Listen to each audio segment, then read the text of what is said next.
La santé publique vous informe. Les premiers gestes en cas d'attaque de zombies. Des hurlements parviennent de toutes les directions. La petite fille de votre voisin arrive en flammes vers vous. Des accidents de voiture. Des femmes et hommes ensanglantés.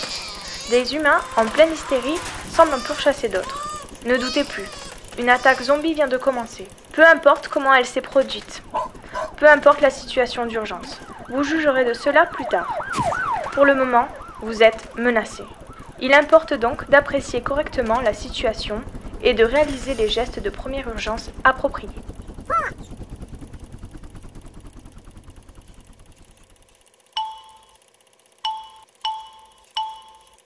Avant toute chose, vous devez garder en tête que la confrontation qui vous attend, même un esprit sain aura du mal à le supporter. C'est pourquoi il faut se laisser aller. Des morts affamés courent partout dans la rue à la poursuite des vivants. Détendez-vous, prenez une profonde respiration, relâchez vos muscles. Maintenant, gesticulez dans tous les sens et hurlez. Sachez que dans les premières heures de l'attaque, la panique sera telle qu'elle couvrira votre instant de tapage.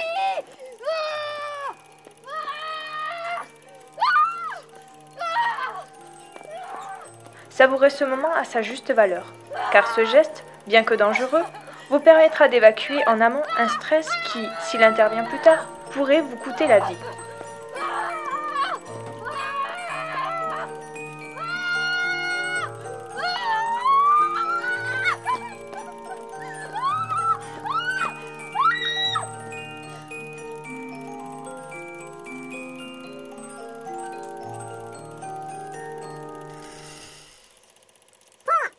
Un survivant doit en permanence être attentif à ce qu'il se passe autour de lui. Vous avez survécu au premier moment d'égarement. Désormais, il faut faire face. Soyez sur vos gardes à tout instant. À cet effet, balayez l'espace autour de vous par un va-et-vient du regard. Pour plus de souplesse, vous pouvez accompagner ce mouvement d'un léger balancement latéral de la tête. À intervalles réguliers, faites un tour sur vous-même pour contrôler qu'aucun danger ne pourrait vous surprendre par derrière.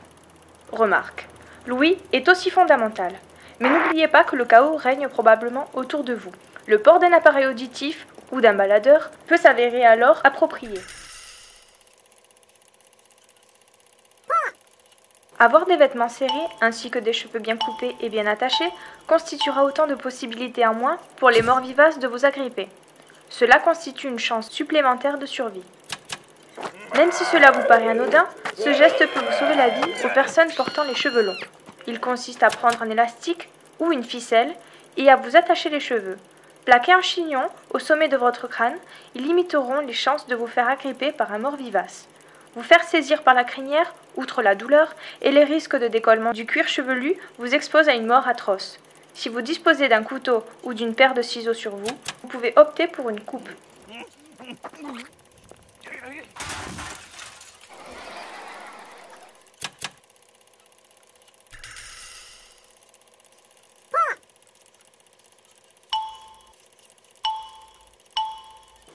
Votre voisine handicapée est en passe de se faire attaquer par quelques zombies voraces. Prenez sur vous.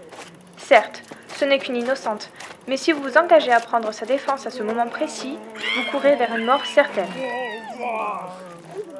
Détournez donc le regard. Couvrez vos oreilles si nécessaire, afin de ne pas l'entendre se faire écharper. Puis continuez à fuir. Les cris ne tarderont pas à cesser de toute façon.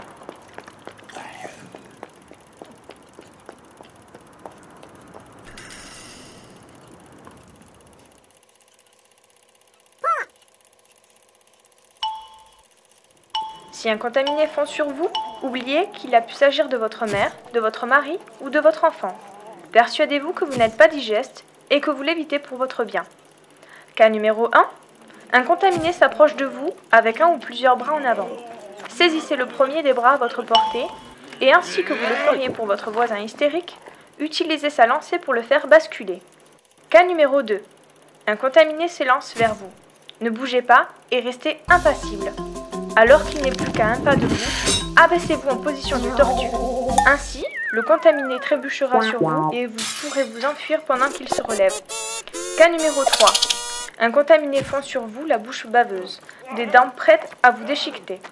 Si vous disposez d'un objet à portée de main, tel qu'un sac ou votre chien, Attendez que celui-ci s'approche suffisamment, puis enfournez votre ustensile dans la gueule du contaminé. S'il s'agit d'un sac, les poignées de celui-ci pourront en outre vous aider à faire basculer votre assaillant. La liste des objets qu'il est possible d'insérer dans la bouche d'un contaminé n'est bien entendu pas limitative.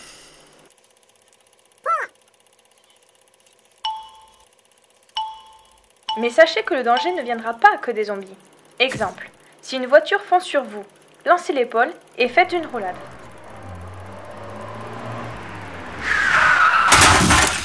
Oups! Ce geste n'est pas facile à maîtriser au premier abord. Aussi, entraînez-vous à la maison. Et surtout, n'attendez pas le jour Z.